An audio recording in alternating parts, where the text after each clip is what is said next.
Happy February, it's me, Brittany at Ingleside Imaginarium, and I have returned to tell you guys about some exciting news on multiple fronts as far as cross-stitching goes. Just a quick life update. As you can see, I'm in at my grandma's house at the farm, and we just closed Newsies last night. The past 2 months I've been involved in a production of Newsies at a regional theater here in Illinois, and I am, as always, closing is bittersweet. It means I'm headed back to New York soon. It means that, I'm not doing a show anymore, which is always sad to say goodbye to everybody.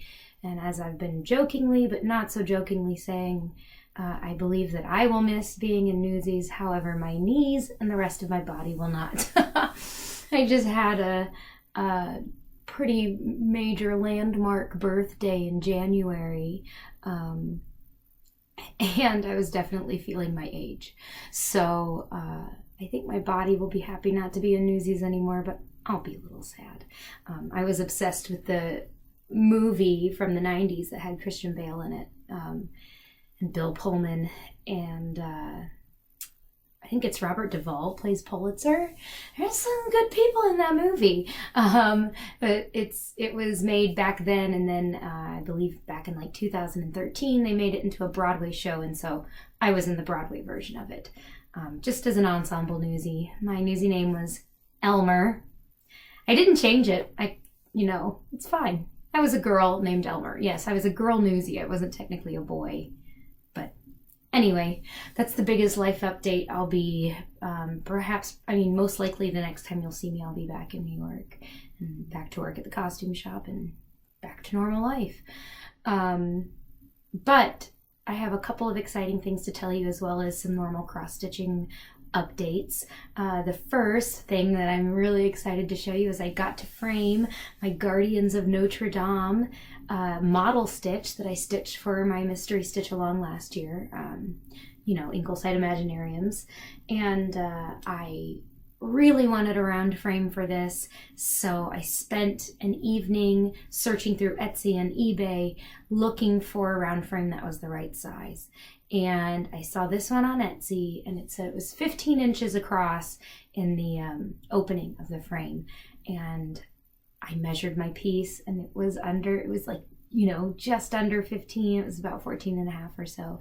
So I ordered it, and whenever you order something online, you just really hope that it's exactly what you want when it gets here. And I lucked out, and it is. Here is the Guardians of Notre Dame Sal in the round vintage frame that I got off of Etsy. It's a gold frame. There wasn't any history on it, but it is an antique, and you can tell when you look on the sides there's some damage, but I figure that's all part of the character. And when you go to see these guys in real life in person, you'll notice that the time and the weather has not been kind to some of them either. So I think it all works out together. But I'm so pleased with this frame. I'm actually rather pleased with my framing job as well. I've only ever attempted to fully finish one thing, a round object before, and it was not great. But this, I think, has turned out pretty darn well. And like I said, the frame just fits perfectly. So I'll get it up a little closer so you can see it. And this is a special piece for me because of the inspiration, and it reminds me of that feeling I had when I was there. But it also is special because you guys loved it so much, and I think really helped put Ingleside Imaginarium on the map as a designer that a lot of people know. So I'm just so pleased to have this finished in a special way, and I can't wait to hang it up on my wall in New York. Hopefully I can find a good place for it. It's actually been hanging up in my grandma's living room since I framed it, and I'm sure she'll miss having it up there, but it's coming with me, definitely. The other exciting news that I have to share is converse to the news that I shared in January, the disappointing news that I would not be doing a 2019 mystery stitch along. While I've been here doing the show, I had a lot of extra time and was able to whip up a shorter 8-part mystery stitch along for the year. Now, this stitch along is inspired by one of my favorite TV shows, which is sadly coming to an end this April. And it's inspired by that, and it's inspired by medieval heraldry. So basically the idea of a family taking as their sigil or as a representative of them in, in battle or politically, an animal. And in heraldry, all these animals have different meanings. How they stand has different meanings, etc., etc. And it's not going to be strictly replicas of what you see in the show. And it might not be strictly replicas of what you see in heraldry. It's kind of my own it's inspired by these things. But basically, I'm calling it a war of tooth and claw. And the idea is that all of these animal monarchs, they're all monarchs of their respective families, are preparing to square up around a giant glittering crown. So I imagine it's the calm before the storm when they all just kind of jump in and have a free-for-all. But it is available now to stitch, to buy and to stitch. It is in my Etsy store. You can get signed up for it. The center part, the crown, is available to stitch. It's kind of like the border. And the first monarch, I'm calling them monarchs this year. We had the dragons, we had the guardians. This year it is the monarchs. The first monarch is going to be available March 14th. So there's still some time to get that crown stitched before we get started.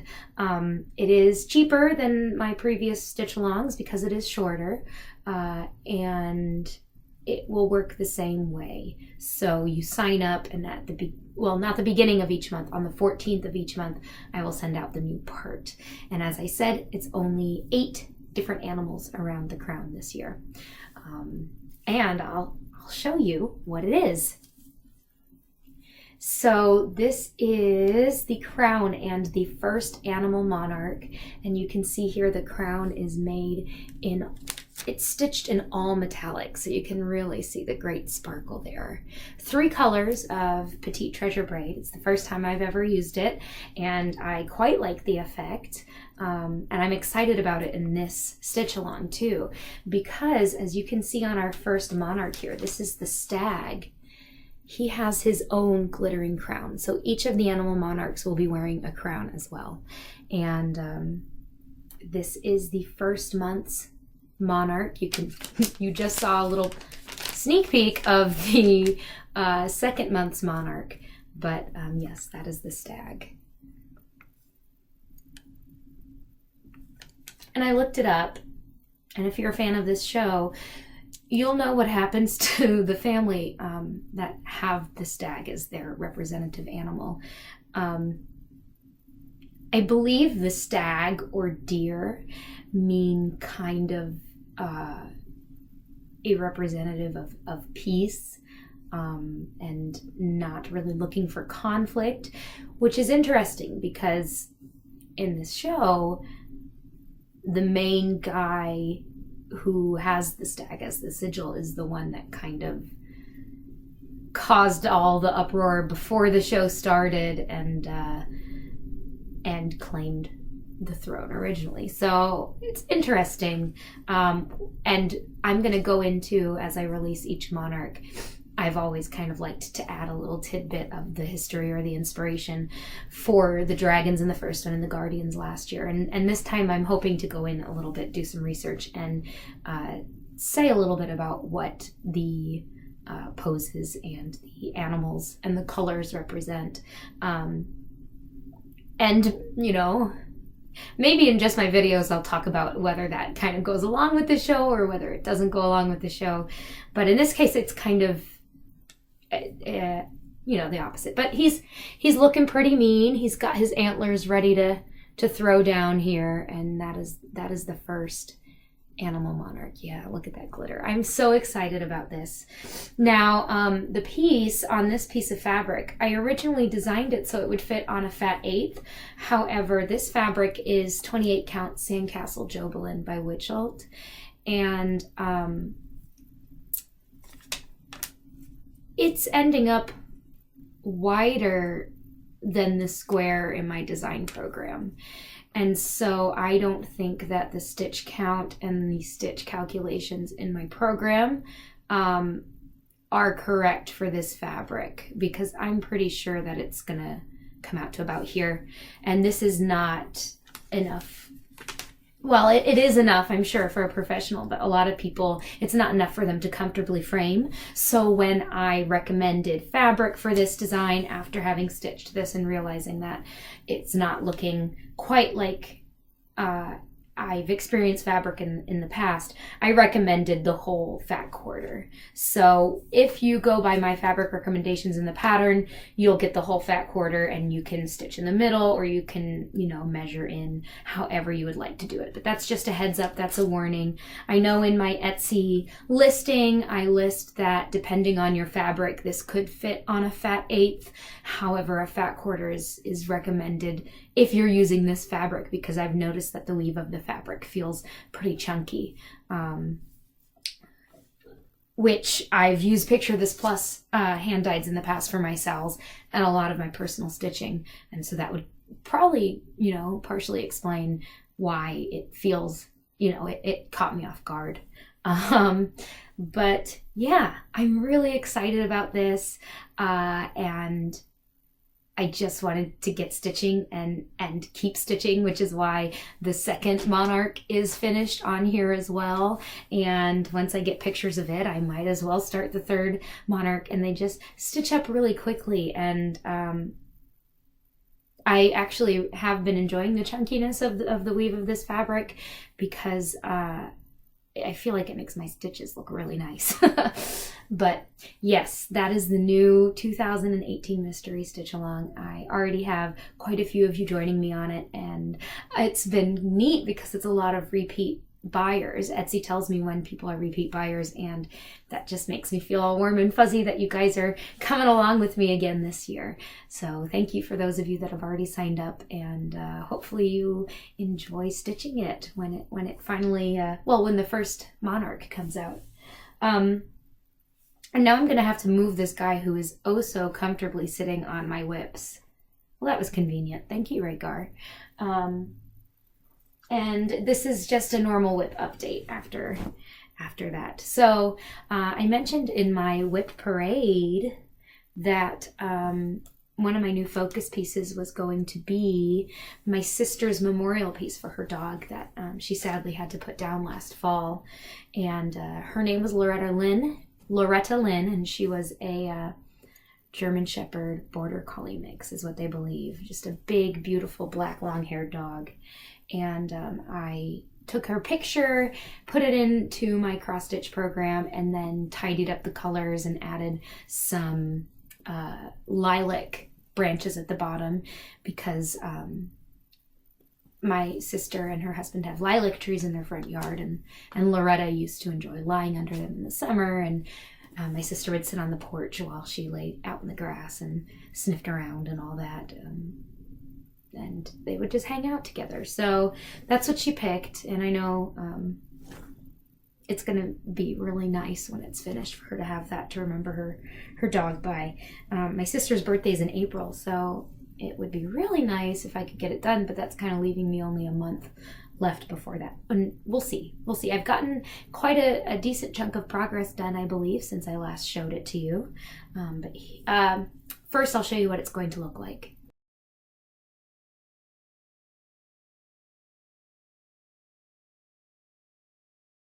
And this is what it looks like now. So you can see that both of her ears are pretty much finished. I have a little bit of the fluffy stuff to fill in here, which I'm doing all of her long-haired sections with 3 4 shades, 3 shades of gray, 1 shade of black whisper thread. So I'm hoping that when I get done, I can take a clean toothbrush and really fuzz it up so she'll look soft, because she was a very soft dog. But you can see here her eyes, and this is her nose. Her nose is going to be down here, and then right below here is where her mouth is going to be open, smiling. So I'm actually very pleased with how this is coming along. Grays are hard. I know Jessie Marie has been having some trouble, or, you know, just trying to figure out her conversion for Stargazer with the grays and the ribbons, which, Jessie, if you're watching this, it's looking so beautiful, and I know that that's going to be a really, really special piece for you to have when it's done. But I'm really actually, you know, keeping that in mind, that grays are hard to get, you know, the right shades and make it look natural. I'm really pleased with how that piece is going. And I keep working on it in chunks, and then break up working on it with some other things. I'll have my new stitch along. But I also got my Tiny Decisions app out, and I spun it, I think, 3 different times, and ended up getting to work on 3 different whips that I wasn't planning on working on, but ended up having a good time with. The first one I'll show you is my Piper Wright pinup. That's my Fallout pinup. You would have seen it in my whip parade, but let me show you what it's going to look like when it's finished, hopefully.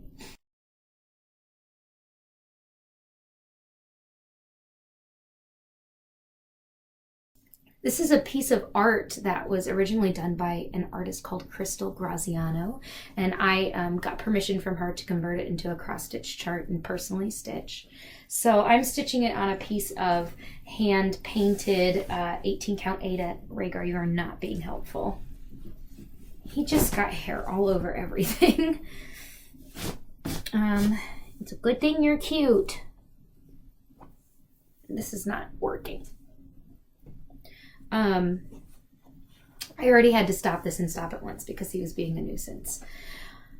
But back to cross stitching. Here is where I'm at now. Last time you saw this, I had told you that I worked out her face. I counted up and got to her face because I wanted to make sure it would look good and the stitching would be worth it. You get down. You're shaking the camera. Go. Come here. Sorry, guys. And what I got done this last time I worked on her is she has a hat now. She didn't have a hat last time. Here he comes.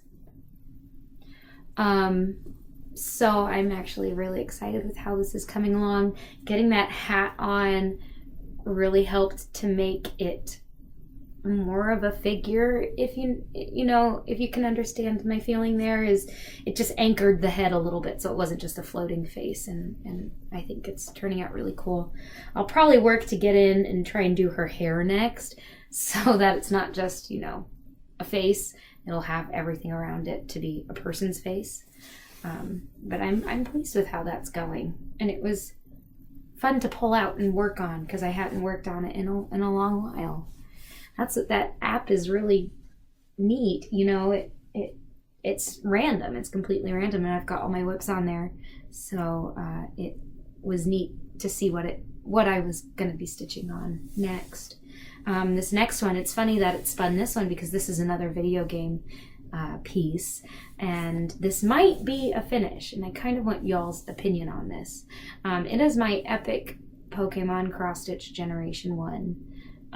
By Servotron from Sprite Stitch. This is what it should look like when it's done.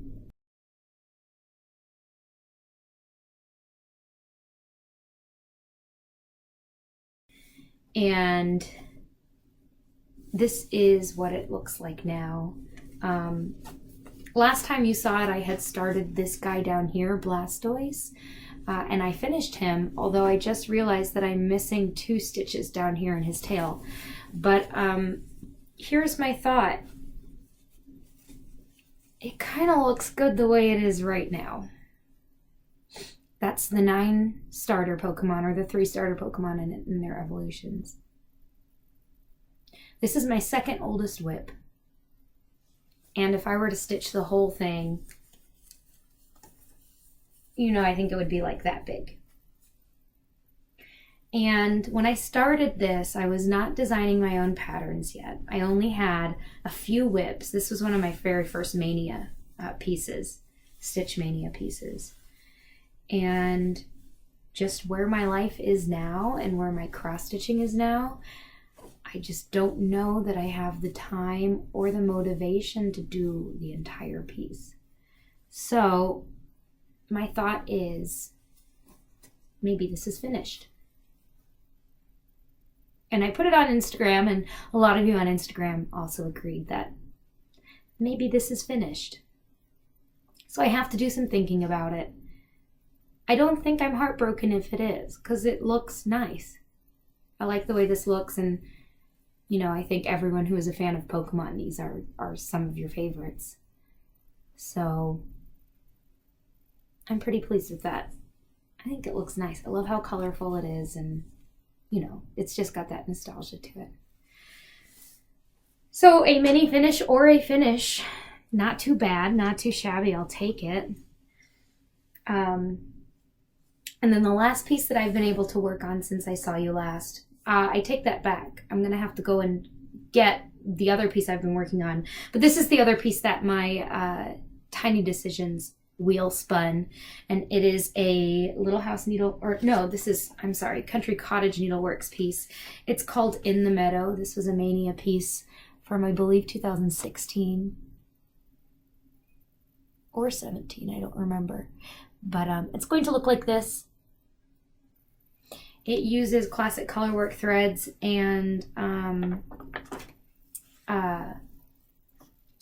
a Weeks Dye Works linen called Scuppernong. And I'm using all of the called for threads except the Blackbird is instead Coal by Weeks Dye Works, because I already had that. And it's only for the hat and the buttons and the eyes. But here is where I'm at. The progress that I made stitching this is I finished the snowman, stitched his arms, his coal buttons, and that bit of snow on the ground. So last time you saw it in my whip parade, I believe I had his head done and I'd stitched to about here. So I just finished up this bottom ball that makes up his body and did his arms and his coal and the snow down there.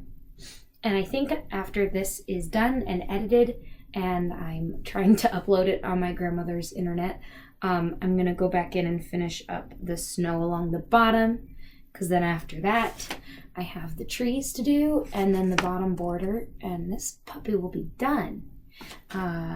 If you're not familiar with the history of this piece, I started it as a gift for my grandmother who loves snowmen. Her birthday's in November, so it would be really, really great if I could get it done by November.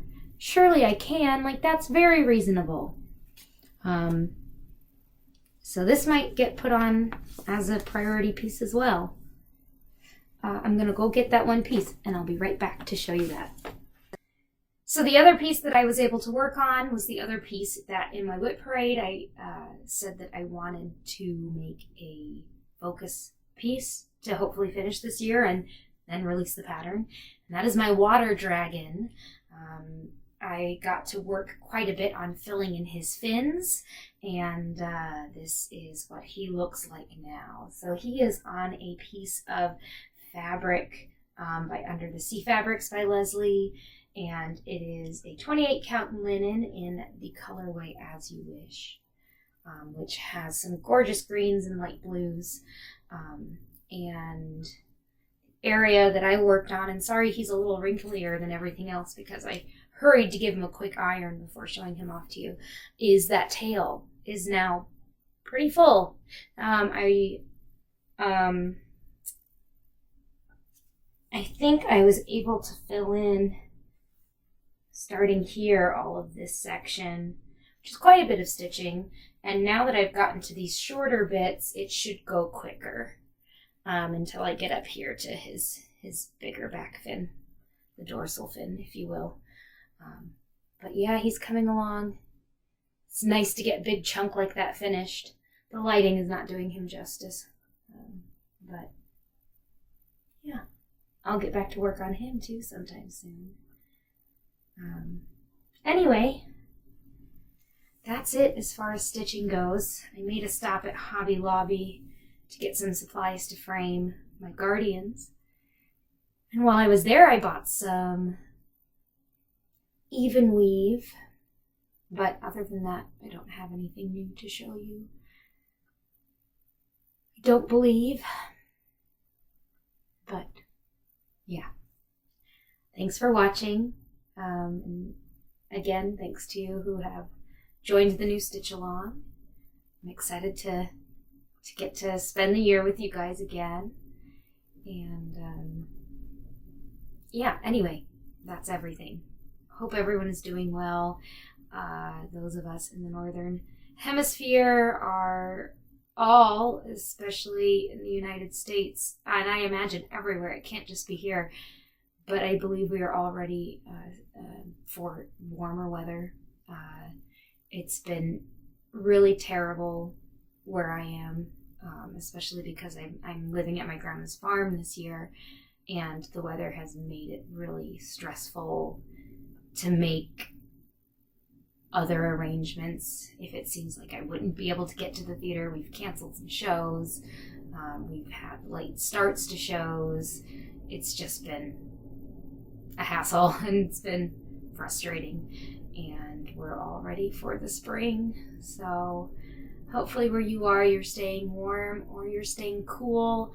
Mostly, I hope you're staying safe. And with that, I'll say thanks again. Happy stitching.